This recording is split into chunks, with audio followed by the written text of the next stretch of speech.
नमस्कार, मैं हूं अवंतिका श्रीवास्तव। सुबह के 9 बज गए हैं। बड़ी खबरें आप तक पहुंचाने का समय हो गया है। भोपाल से सबसे पहले एक बड़ी जानकारी शुरुआत करेंगे बुलेटिन की इसी बड़ी खबर के साथ। आज पंचायत सचिवों का महासम्मेलन राजधानी भोपाल में आयोजित किया जा रहा है। मुख्यमंत्री शिवराज सिंह चौहान पंचायत सचिवों के लिए बड़ी घोषणाएं कर सकते हैं। चुनावी साल लगातार सौगातों का दौर चलता आ रहा है। आंगनबाड़ी कार्यकर्ता, रोजगार सहायक और आशा उषा कार्यकर्ताओं के बाद पंचायत सचिवों की ये बारी है। राजधानी के मोतीलाल नेहरू स्टेडियम में महासम्मेलन का आयोजन। प्रदेश में फिलहाल 23,000 ग्राम पंचायतों में अभी 19,500 पंचायत सचिव कार्यरत हैं। इन पंचायत सचिवों के लिए आज का दिन बड़ा हो सकता है, महत्वपूर्ण हो सकता है, सौगातों भरा हो सकता है, क्योंकि महासम्मेलन का आयोजन यहां पर इससे पहले जिस भी कार्यक्रम में आपने देखा होगा मुख्यमंत्री शिवराज सिंह चौहान को बिना सौगात दिए वापस नहीं लौटते हैं और इसलिए माना जा रहा है कि आज तमाम बड़ी घोषणाएं पंचायत सचिवों के हित में हो सकती हैं।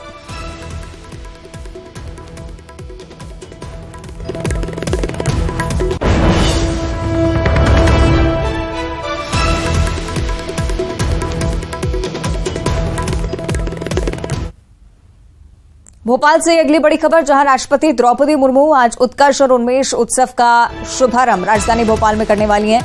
36 राज्यों के 800 कलाकार प्रस्तुति देंगे। रविंद्र भवन में आयोजन इसका। देश की अलग अलग लोक और जनजातीय कलाओं का प्रदर्शन इसमें देखने को मिलेगा। 5 अगस्त तक उत्सव चलेगा। देश भर से कलाकार भोपाल पहुंच रहे हैं 5 अगस्त तक, क्योंकि कार्यक्रम का आयोजन कई सारे कार्यक्रम ऐसे भी जहां पर कलाकारों को सम्मानित किया जाना है। फिलहाल आगाज को लेकर ये जानकारी कि अलग अलग राज्यों से भी लोग पहुंचे हैं। 36 राज्यों के 800 कलाकार आज प्रस्तुति देंगे। राष्ट्रपति द्रौपदी मुर्मू की मौजूदगी होगी रविंद्र भवन में कार्यक्रम का आयोजन।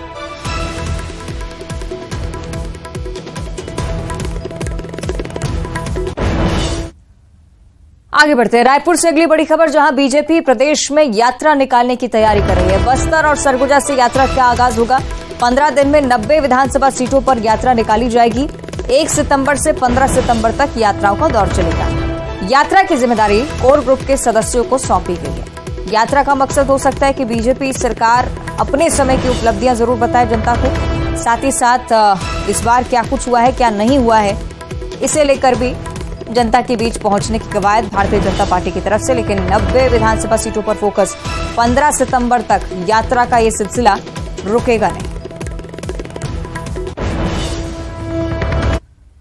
और अब बात कर लेते हैं मध्य प्रदेश के मौसम की। 7 जिलों में बारिश का रेड अलर्ट जारी हो चुका है। रीवा, शहडोल, जबलपुर, सागर संभाग में रेड अलर्ट है। 18 जिले ऐसे जहां पर ऑरेंज अलर्ट है बारिश का। 11 जिलों में येलो अलर्ट जारी किया गया है। मध्य प्रदेश के कई जिलों में पहले से ही झमाझम बारिश का दौर जारी है। आने वाले समय में भी संभावना यही कि अभी भी बारिश यूं ही जारी रहेगी। बड़ी बात यह भी कि कुछ ऐसे भी संभाग हैं जहां पर रेड अलर्ट जारी हुआ है बारिश का, यानी कि भारी बारिश, गरज चमक के साथ आंधी तूफान की भी संभावना है इन जिलों के लिए।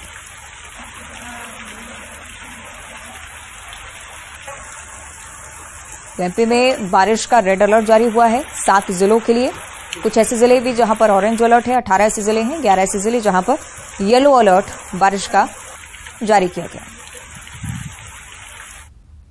और अब छत्तीसगढ़ के मौसम पर नजर। कई हिस्से ऐसे प्रदेश में जहां पर बारिश का दौर लगातार चल रहा है। रायपुर समेत कई जगहों पर झमाझम बारिश की संभावना अभी भी बनी हुई है। भारी बारिश से रायपुर शहर तरबतर हो चुका है। हालांकि अगले 24 घंटे तक बारिश का दौर जारी रहने के आसार।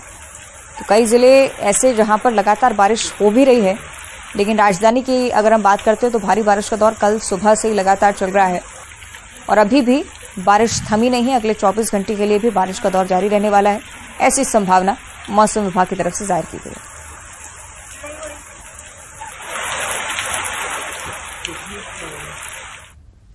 और छत्तीसगढ़ के कुछ जिलों के लिए मौसम विभाग की तरफ से अलर्ट भी जारी हुआ है। ऑरेंज और येलो अलर्ट जारी किया गया है। सरगुजा संभाग के लिए ऑरेंज अलर्ट है, जिसमें सरगुजा, पेंड्रा, बिलासपुर, रायगढ़, कोरबा जिले शामिल हैं। येलो अलर्ट इन सभी जिलों के लिए। राजधानी में भी देर रात से बारिश का दौर जारी, जिसके बारे में हम आपको जानकारी दे रहे थे। आने वाले समय में भी बारिश इसी तरह से जारी रहेगी। छत्तीसगढ़ में मानसून लगातार सक्रिय है। पिछले 24 घंटों से प्रदेश के कई हिस्सों में लगातार बारिश हो रही है। राजधानी रायपुर में भी कल दोपहर से जो बारिश हुई वो बारिश लगातार जारी है और आप देख सकते हैं कि किस तरीके से अभी भी जो है वो बारिश लगातार हो रही है। रिमझिम बारिश है लेकिन चूंकि लगातार है और यही वजह है कि इससे पूरा शहर जो है वो तरबतर हो चुका है। पूरी रात बारिश होती रही है और मौसम विभाग ने येलो अलर्ट जारी किया है, यानी कि प्रदेश के कई हिस्सों में जो है वो अभी अगले 24 घंटों तक बारिश जारी रहेगी। खासतौर पर उत्तर छत्तीसगढ़ में सरगुजा, रायगढ़, बिलासपुर, जांजगीर चांपा ये जो इलाके हैं वहां पर खासतौर पे सावधानी बरतने के लिए कहा गया है। मौसम विभाग ने लोगों से ये भी कहा है कि ऐसे मौसम में लोग पहाड़ी स्थानों पर, पिकनिक स्पॉट पर, नदी तालाबों में जाते हैं, उसको लेकर भी सावधानी बरतने की जरूरत है। हालांकि पिछले दिनों बिजली काफी कड़क रही थी, इससे जो है वो राहत है, लेकिन अगले 24 घंटों में भी प्रदेश के कई हिस्सों में, राजधानी रायपुर समेत कई हिस्सों में लगातार जो है वो बारिश जारी रहेगी और बदले हुए मौसम मानसून की जो ये लगातार बारिश हो रही है वो किसानों के लिए राहत की बात है ही। लेकिन इसके साथ ही अगर हम बात करें तो स्वास्थ्य विभाग के विशेषज्ञ जो है, डॉक्टर्स ने सावधानी बरतने के लिए कहा है। इस समय में उल्टी, दस्त और वायरल फीवर के जो मरीज हैं वो भी लगातार सामने आ रहे हैं। इसके साथ ही आई फ्लू के जो मरीज हैं वो भी लगातार सामने आ रहे हैं। ऐसे में जो पर्याप्त एहतियात बरतने की भी ज़रूरत है। फिलहाल अगर हम बात करें तो बारिश से राहत नहीं है, लगातार बारिश होगी। कैमरा पर्सन राजीव के साथ ममता लांजेवाल, न्यूज़ 18 छत्तीसगढ़, रायपुर। मुंगेली जिले की अब बात करेंगे, जहां पर झमाझम बारिश का दौर लगातार चल रहा है। लोरमी में मनियारी नदी का जलस्तर लगातार बढ़ता हुआ। लोरमी में कई घरों में पानी घुस आया है बारिश का और इसी वजह से जनजीवन बुरी तरह से प्रभावित। ये तस्वीरें आप देखिए मुंगेली जिले की। कई ऐसे इलाके हैं जहां पर घरों तक बारिश का पानी घुस आया है। तस्वीरें आपको हम दिखा रहे हैं। घरों के अंदर पानी घुस जाने की वजह से लोग काफी परेशान होते हुए, दिनचर्या काफी बाधित हुई है। लोरमी में मनियारी नदी का जलस्तर भी बढ़ता जा रहा है, इस वजह से आने वाले समय के लिए खतरे की संभावना।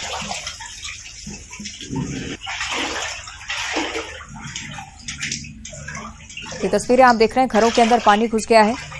बाढ़ जैसे हालात कई अलग अलग क्षेत्रों के लिए, लेकिन अभी भी बारिश का दौर थमा नहीं है।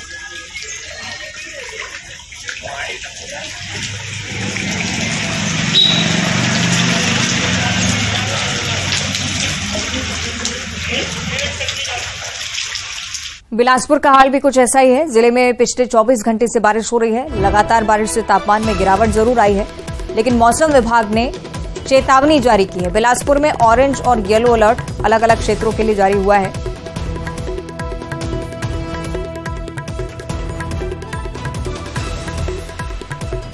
और बिलासपुर से ये जानकारी, जिसमें जूडा की हड़ताल से स्वास्थ्य व्यवस्थाएं भी चरमराई हुई। एक तरफ मानसून का सीजन, स्वास्थ्य में परेशानियां लगातार आती जा रही हैं और इसी के चलते एक और परेशानी खड़ी हो गई है। ओपीडी के बाद अब इमरजेंसी सेवाओं का बहिष्कार उन्होंने किया है। सीटी स्कैन, एमआरआई, सोनोग्राफी समेत अन्य जांच बंद हो चुकी हैं। दूर से आने वाले मरीजों को परेशानी हो रही है। मानदेय बढ़ाने की मांग को लेकर जूनियर डॉक्टर्स की हड़ताल लगातार जारी है और इसी के चलते एक बार फिर से बड़ी समस्या खड़ी होती है।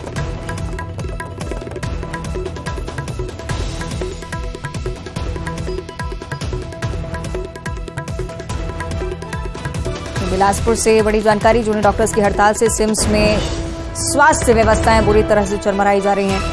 ओपीडी के बाद इमरजेंसी सेवाओं का बहिष्कार जूनियर डॉक्टर्स की तरफ से। सिटी स्कैन, एमआरआई, सोनोग्राफी समेत अन्य जांचें बंद हैं। दूर से आने वाले मरीज जो कि अपनी स्वास्थ्य सुविधा के लिए बेहतर विकल्प समझते हैं सिम्स को, उनके लिए एक बड़ी परेशानी का सबब। मानदेय बढ़ाने के लिए को लेकर ये मांग लगातार चलती आ रही है। हड़ताल पर जूनियर डॉक्टर्स हैं, अभी भी निराकरण नहीं निकला है और इसी के चलते बिलासपुर में स्वास्थ्य सेवाओं पर बुरा असर।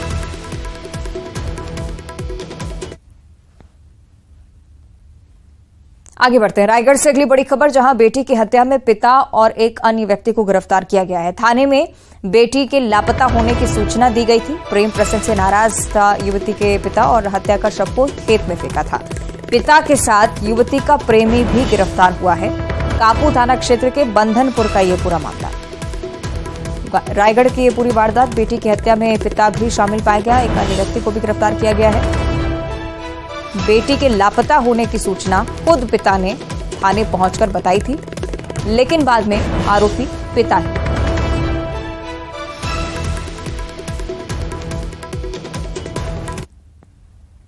आगे बढ़ते हैं। सूरजपुर से अगली बड़ी खबर है, जहां युवक की लाश मिलने से सनसनी फैली हुई है। मृतक के शरीर पर चोट के निशान मिले हैं। दुल्ही तालाब के पास युवक का शव पाया गया। मामले की जांच पड़ताल में कोतवाली पुलिस लगातार जुटी हुई। किस घटना से जुड़ा हुआ है ये पूरा मामला, ये अभी तक स्पष्ट नहीं हुआ है। दुल्ही तालाब के पास युवक का शव मिला। शव पर चोट के निशान भी हैं। हत्या या आत्महत्या, हर एंगल से पुलिस मामले की जांच में जुटी हुई।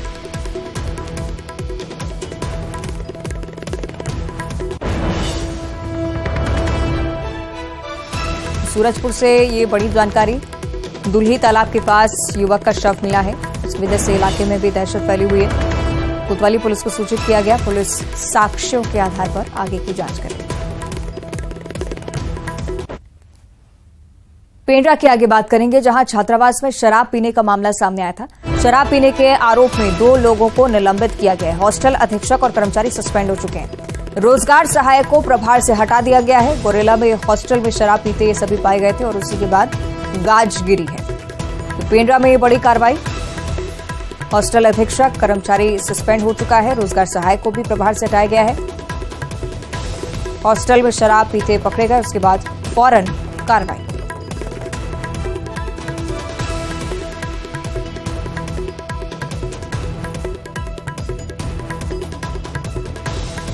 छात्रावास में शराब पीने का मामला सामने आया था। जांच में दोषी पाए जाने पर फौरन एक्शन लिया गया। अधीक्षक और कर्मचारी को सस्पेंड किया गया है। बड़ी कार्रवाई विभाग की तरफ से। दुर्ग से अगली बड़ी खबर है, जहां बैडमिंटन खिलाड़ी आकर्षि कश्यप का जलवा लगातार बरकरार है। ऑस्ट्रेलिया ओपन बैडमिंटन स्पर्धा में मलेशियन खिलाड़ी को उन्होंने हरा दिया है। आकर्षि अब प्रतियोगिता के 16वें राउंड में पहुंच चुकी हैं। आज आकर्षि का मुकाबला हमवतन खिलाड़ी पीवी सिंधु से होने वाला है। पहली बार आकर्षि का मुकाबला पीवी सिंधु से होगा। उनके लिए भी और पूरे प्रदेश के लिए भी एक गर्व की बात है। दुर्ग की रहने वाली हैं बैडमिंटन खिलाड़ी आकर्षि कश्यप, लगातार प्रदेश का नाम रोशन करती है।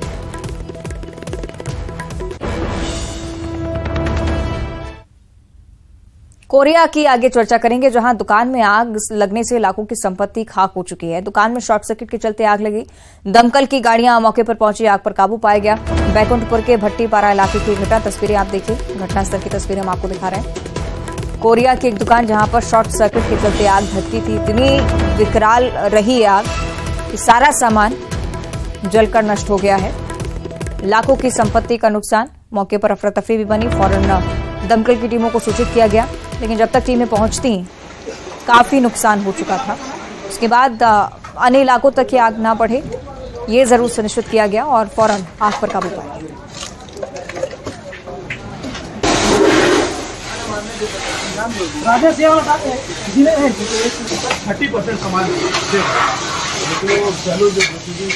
मौके की तस्वीरें हम आपको दिखा रहे हैं। पुलिस की टीम भी मौके पर मौजूद थी। दमकल कर्मियों को फौरन सूचित किया गया था। कड़ी मशक्कत के बाद इस आग पर काबू पाया जा सका, लेकिन उस दौरान मौके पर किस तरह से अफरा तफरी बची, ये भी हम आपको। बिलासपुर से अगली बड़ी खबर, जहां ट्रेन यात्रियों के लिए एक बार फिर से मुश्किलें बढ़ती हुई नजर आती हैं। 6 यात्री ट्रेनों को रद्द किया गया है। आज से 25 अगस्त तक 6 यात्री ट्रेनें रद्द रहेंगी।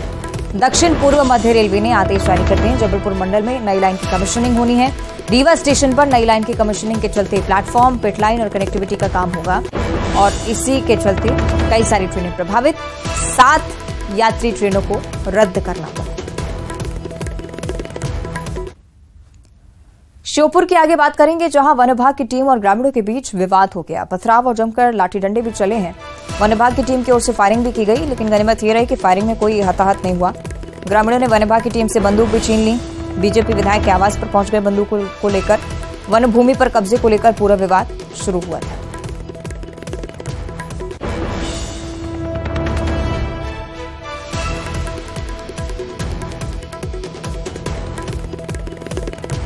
श्योपुर की एक खबर हम आपको बता रहे हैं। वन विभाग और ग्रामीणों के बीच विवाद की स्थिति। बंदूकों के जरिए फायरिंग की भी कोशिश वन विभाग की टीम की तरफ से थी, लेकिन ग्रामीणों ने बंदूकें छीनी। बीजेपी विधायक के आवास पर पहुंचे और उनसे शिकायत की।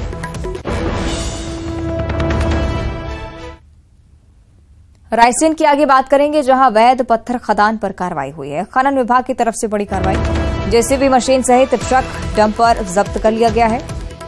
कानपुरा में एक अवैध खदान कई दिनों से संचालित की जा रही थी, जिसकी जानकारी जैसे प्रशासन को मिली, अवैध पत्थर खदान के खिलाफ कार्रवाई।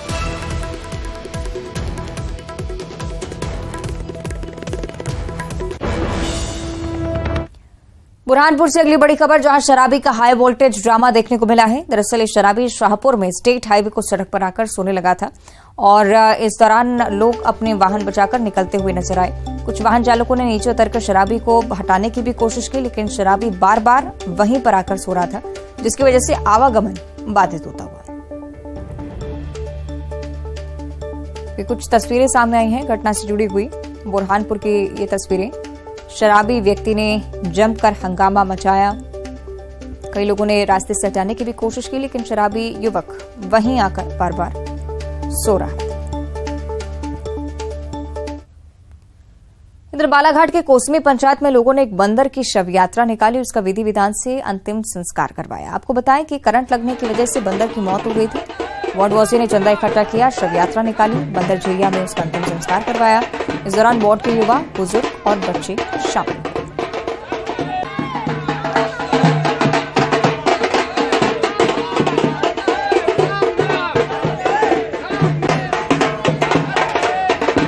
बंदर को क्या करंट लग गया था घर के ऊपर में, तो हमने मोहल्ले वाले से सारा विचार करके हमने बोले सब अपने इसकी सती गति सही ढंग से करे।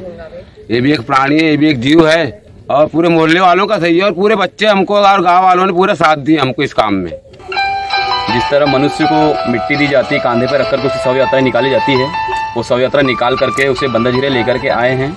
और यहाँ पर मिट्टी देकर के जिस तरह से एक मनुष्य को उसे पूरे तरह संस्कार के साथ में मिट्टी देकर के उसे दफनाया जाता है, उस तरह से ये संस्कार हमने किए हैं। और इसी के साथ बुलेटिन में इतना ही। नमस्कार। आज पहुंची अपने सबसे पसंदीदा चुनावी शो कहता है वोटर लेकर ग्वालियर जिले की ग्वालियर पूर्व विधानसभा सीट पर।